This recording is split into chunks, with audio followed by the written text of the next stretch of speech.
आज मैं जो कहानी सुनाने जा रहा हूँ वो कोई नॉर्मल हॉरर स्टोरी नहीं है। ये एक ऐसे आदमी की कहानी है जो मैं लेके चलता हूँ तुम्हें इंडिया के एक छोटे से गांव में, जहाँ पर रात होते ही सन्नाटा, चुप्पी और अजीब सी हवा बहती है। मैं गया था मेरे दोस्त के घर। उसका नाम था राघव। एक सिंपल सा लड़का था वो, लेकिन उसकी एक आदत मुझे फर्स्ट से ही बहुत अजीब लगने लगी। वो शुरू से ही कहता था कि रात में घर से मत निकलना। मुझे लगा टिपिकल गांव की वार्निंग होगी, डॉग्स, स्नेक्स या फिर ड्रंक लोग। लेकिन मुझे क्या पता था वो वार्निंग किसी और चीज़ की होगी। पहली रात मैं उस रात को सो नहीं पा रहा था। गांव की रात वैसे ही क्रीपी होती है। नो आवाज़, नो ट्रैफिक, सिर्फ दूर से कुछ कुत्ते भौंकने की आवाज़ आ रही थी। तभी मेरे घर के बाहर से किसी के चलने की आवाज़ आई, धप धप धप। मैंने विंडो का पर्दा हटाया और देखा कि एक आदमी खड़ा है, लंबा पतला, और उसके हाथ में कुछ पकड़ा हुआ है। मीट जैसे कुछ है उसके हाथ में, इतना बड़ा। और तभी उस आदमी ने मेरी तरफ देखा और उसकी आंखों में इंसानी भूख नहीं थी। अगले दिन सुबह मैंने राघव को सब बता दिया।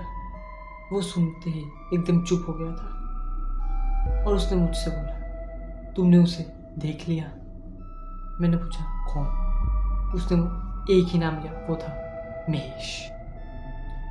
गांव का एक आदमी बिल्कुल चुपचाप रहता था। लोग कहते हैं महेश पहले बचर था, यानी जो मीट, चिकन ये सब काटता था। अब वो बिल्कुल अकेला रहता है। और एक स्ट्रेंज की बात, गांव में कभी कभी लोग गायब हो जाते हैं, लेकिन कोई इन्वेस्टिगेशन नहीं, कोई पुलिस ड्रामा नहीं, बस गायब। क्यूरियोसिटी इंसान को बर्बाद कर देती है। और इसी क्यूरियोसिटी में मैं महेश के घर के पास गया। पुराना सा घर, दरवाज़ा हाफ खुला था। मैं चुपचाप उसके घर के अंदर गया। इनसाइड कोई लाइट नहीं थी, पूरा अंधेरा था और एक अजीब सी स्मेल आ रही थी। वो कोई जानी पहचानी स्मेल नहीं थी, लेकिन फ्लोर्स पर फुटमार्क्स थे और कुछ घसीट के लेके गए हो ऐसे दाग पड़े थे। और तभी किचन से एक आवाज़ आई, जैसे कोई कुछ चबा रहा हो, बिल्कुल स्लोली। मैं किचन के पास गया और वहाँ जाके देखा महेश टेबल के ऊपर बैठ के कुछ खा रहा था। उसकी प्लेट में मीट थी और वो कोई आम मीट नहीं थी, क्योंकि उसका शेप किसी इंसान के हाथ के जैसा था।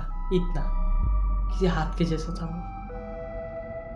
उसने बिना देखे मुझसे बोला, अंदर आ जाओ। मैं चौंक गया और तभी उसने अपना सिर घुमाया। मेरी पूरा रूह कांप रहे थे, गूज़बम्प आ गए थे, खून खोल रहा था मेरा। उसने सिर घुमाया और बोला, सब लोग जानवर का मांस खाते हैं, मैं सिर्फ टेस्ट चेंज करता हूँ। मैं डर गया। और गाइस, वो मजाक नहीं कर रहा था। उसके आंखों में प्योर मैडनेस था। मैं भागने की कोशिश की, लेकिन दरवाज़ा बंद था। तभी महेश फास्ट मेरे पीछे भागते हुए आया, दबे हुए फुटस्टेप्स, सांसें भरी हुई। जैसे ही महेश मुझे पकड़ने वाला था, तभी दरवाज़ा खुला, बाहर राघव, और उसने मुझे खींच के निकाला। और महेश दूर से देखता रहा। उसके चेहरे पर एक अजीब सी हंसी थी, जैसे वो कोई गेम एंजॉय कर रहा है। हम लोग भागकर राघव के घर के पास आए। राघव ने मुझसे बोला, वो कोई आम इंसान नहीं है। मैंने बोला, तो क्या है? उसने बोला, वो पहले नॉर्मल था, जब तक उसने किसी इंसान का मांस टेस्ट नहीं किया था। महेश पहले बचर था, लेकिन एक एक्सीडेंट में उसका बच्चा मर गया। मेंटल ब्रेकडाउन, वो पूरा पागल हो गया था। उसने एक रात अपने बच्चे को कब्र से निकाला, मरा हुआ बच्चा था, कब्र से निकाला और उसको पीस पीस कर काट दिया और उसके बच्चे को उसने खा लिया। और तभी से उसे नॉर्मल फूड से घृणा आ गई थी। वो बस इंसानों का मांस चाहता था। इंसान का मांस उसके लिए ड्रग बन गया था। और सबसे डिस्टर्बिंग बात, ये सब किस्से गांव वाले जानते थे, लेकिन वो कुछ नहीं कहते थे। मैंने राघव से पूछा कि वो लोग कुछ कहते क्यों नहीं थे, तो उसने बोला क्योंकि महेश उन गांव वालों को कुछ नहीं करता था। वो सिर्फ आउटसाइडर्स को अटैक करता था, ट्रैवलर्स, विजिटर्स या फिर किसी के घर कोई आया हो उन लोगों को। ये सब सुन के मैं एकदम शॉक में आ गया। और तभी राघव ने मुझसे बोला, क्या तुम्हें लगता है मैंने तुम्हें बचाया? मैंने तो बोला हाँ ऑब्वियसली तुमने मुझे बचाया। लेकिन उसने बोला नहीं, मैंने तुम्हें सिर्फ अभी के लिए बचाया। गाइस, मेरी रूह कांप गई थी ये सब हरकतें सुन के।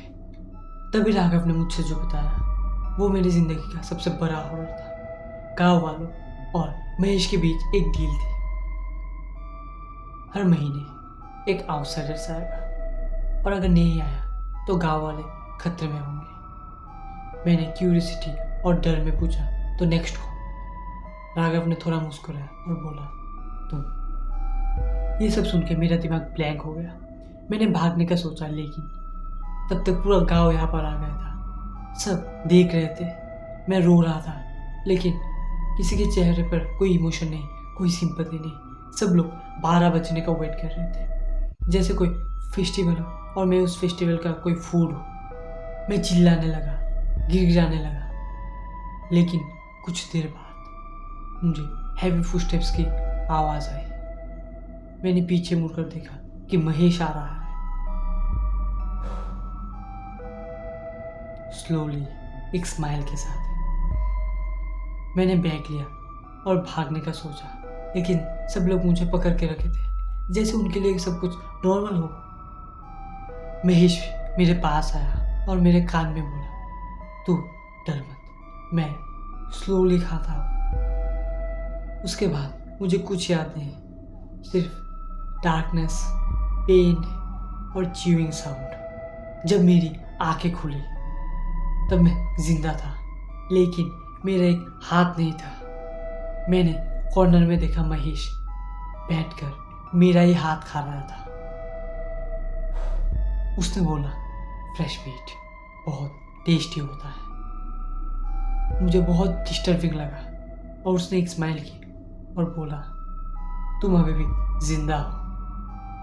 गाइस, मैं अभी भी जिंदा हूँ, लेकिन जब भी मैं आईने में खुद को देखता हूँ मुझे महेश की स्माइल याद आती है। और कभी कभी मुझे नॉर्मल फूड से घिन आती है और रॉ फूड देखकर भूख। तुम्हें क्या लगता है, क्या हॉरर महेश था या उसका नेक्स्ट वर्जन मैं हूँ?